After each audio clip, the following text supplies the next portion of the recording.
What's up, heathens? How y'all doing? Of course, as we all know, this week is Halloween week. I believe Halloween's on Thursday this week, so if you're going to be going out and trick-or-treating and doing whatever else you do on Halloween, then I hope that you're safe about it. But of course, we have Bible Flockbox today that is going to tell us 5 reasons why Christians shouldn't be celebrating Halloween. And boy, are they doozies. Like this one.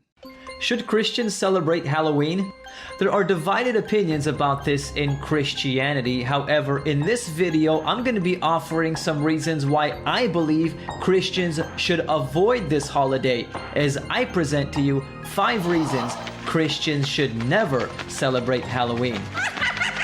Well, reason number 1 would be there's not enough Jesus dick sucking during this time frame.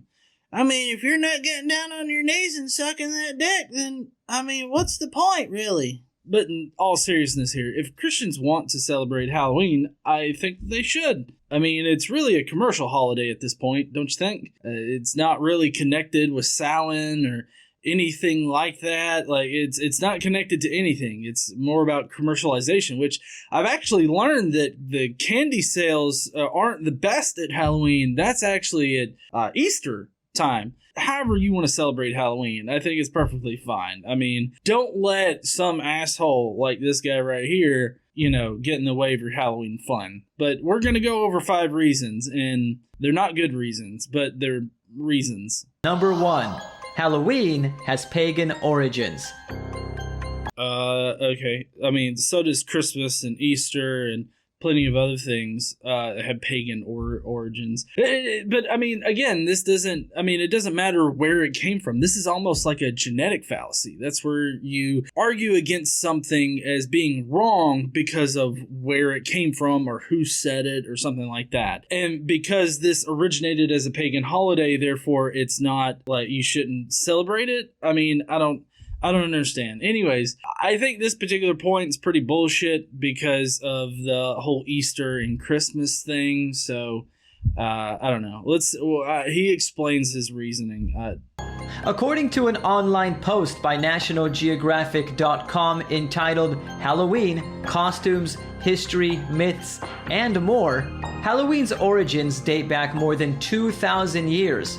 On what we consider November 1st, Europe's Celtic people celebrated their New Year's Day, called Samhain. Well, honestly, all of this could have been avoided if the Catholic Church didn't move their All Saints' Day to November 1st to help convert pagans over to Christianity. Then I think that this day would have been a lot less celebrated. But because they move All Saints' Day to try to cover up Samhain, I think it kind of backfired on them. On Samhain Eve, what we know as Halloween, spirits were thought to walk the earth as they traveled to the afterlife.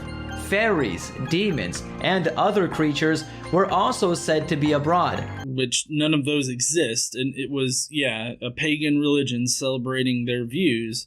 But again, none of this is real. In addition to sacrificing animals to the gods and gathering around bonfires, Celts often wore costumes. Wait a second. I mean, you say that, these pagans, this is the reason why you should celebrate Halloween. And then, I mean, I know that you're just reading off of this article, but I mean, you're reading this selection that is talking about sacrificing animals to the gods. Have you not read the Bible Flockbox? I mean, they, on occasion, will sacrifice thousands of animals in that fucking book. What makes it any more different than the pagan religions at this point? And they wear special garments, and they burn the insides of the animals. Honestly, the Old Testament's savage as fuck when it comes to sacrificing animals. Probably animal skins, to confuse spirits, perhaps to avoid being possessed, according to the American Folklife Center at the U.S. Library of Congress. By wearing masks or blackening their faces, Celts also thought to have impersonated dead ancestors.